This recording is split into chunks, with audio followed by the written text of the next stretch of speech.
Yes, people, how's it going? Welcome back to Lily White Lane. Hope you're doing good, hope you're keeping safe and well, and hope you're having a ruddy good Tuesday wherever you are in the world and whatever you are planning to get up to today. When Bentacur returns from injury in the next 3 to 4 weeks, should he go straight back into that first team, or should he have to fight for his place against Pape Sarr? That is the question that every Spurs fan is trying to answer right now all across social media.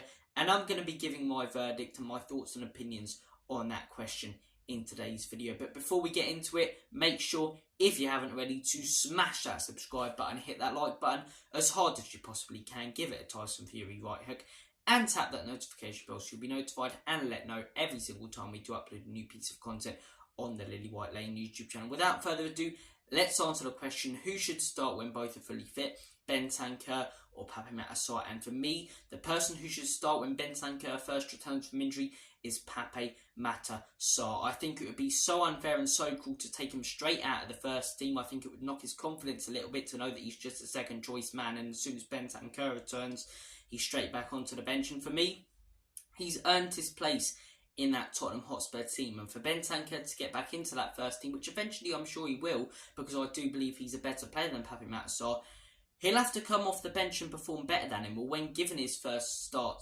after returning from injury, he's going to have to put in a better performance than Pape Sarr, because if he doesn't, it's not a case of last season that there's no other quality players to come off the bench and really replace him and we're relying on him. No, if Bentacur doesn't perform when he's given that first chance back, Pape Sarr stays in that team. When Bentacur first returns, Pape Sarr should be the first team starter, because in my opinion, he's earned his place in that team. He's come in this season with a lot of people questioning him after only coming off the bench a few times last season, barely playing any first team football, started pretty much every single game in the Premier League and been absolutely boss in that midfield. Since that Manchester United game, the guy's been absolutely class in that Tottenham Hotspur midfield. Got his goal in that Man United game, got a few assists here and there, played almost as a defensive midfielder. Bissouma's played more as a box-to-box midfielder. Sarr's held up the ball really well, but he can go forward well as well. The guy's a brilliant all-round midfielder. Defensively, I think he's probably, in all honesty, the best midfielder we've got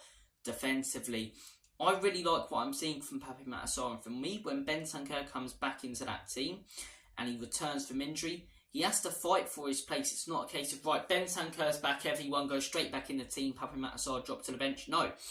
Pape Sarr should continue starting, in my opinion, and you bring Bentacur off the bench. If he makes an impact off the bench and does more than Pape Sarr, then you start to play him. And maybe in an FA Cup game when he's back to full fitness, or in a game where we rest Pape Sarr and he comes on like any other player and performs better, then he should start again. But in my opinion, it'd be very, very unfair as soon as Bentacur returns from injury to put him straight into that team, as good of a player as he is, and take Pape Sarr out after how hard he's worked with all the responsibility and pressure on his shoulders, and how he's dealt with that pressure and responsibility so well at the beginning of my season. Look, in my opinion, even if we do let Pape Sarr continue starting, and you know what I think should happen does happen, in that Pape Sarr keeps his place as a first team player, I do believe Bentacur will make more of an impact when he comes off the bench or gets that start, because in my opinion he is a better player.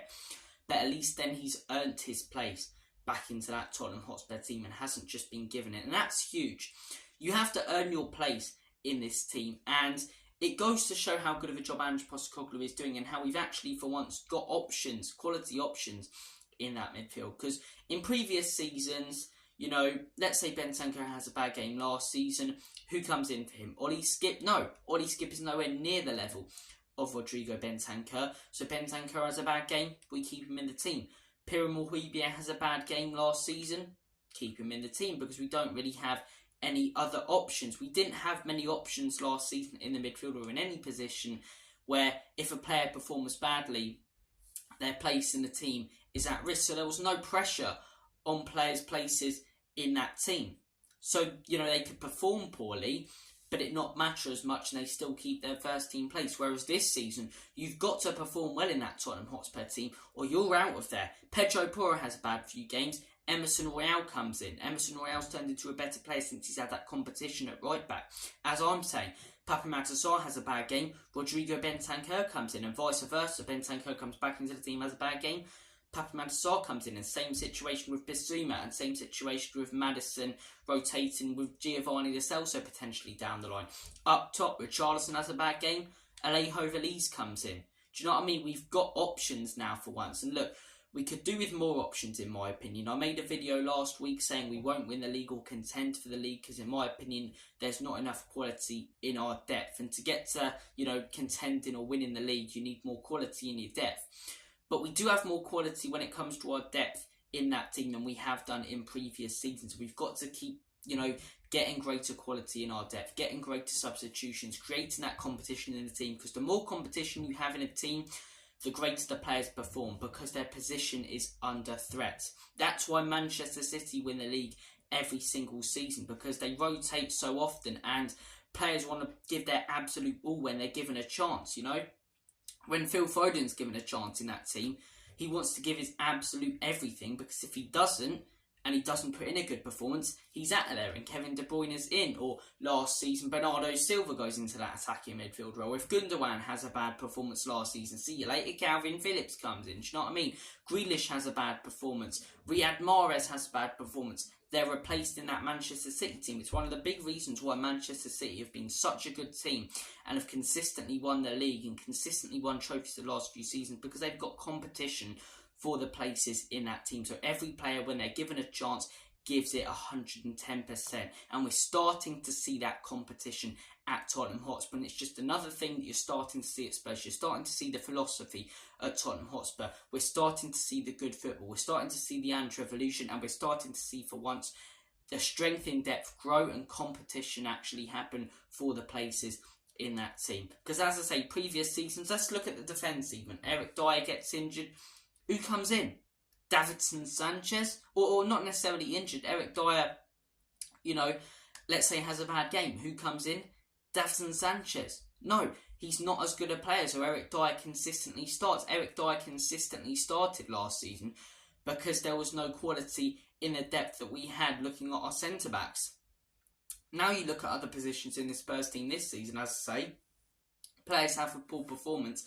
They are replaced, and we need to keep bringing in quality options, because the more quality options you have, the more competition you have for places, and the more competition you have for places, the better players perform, because they want to keep their first team place in that team. As I say, it's why I only said why Manchester United, they're the complete opposite, but it's why Manchester City have been so successful the last few years. And as I say, my answer to the question, should Bentancur start straight away and go straight back into that first team when he returns?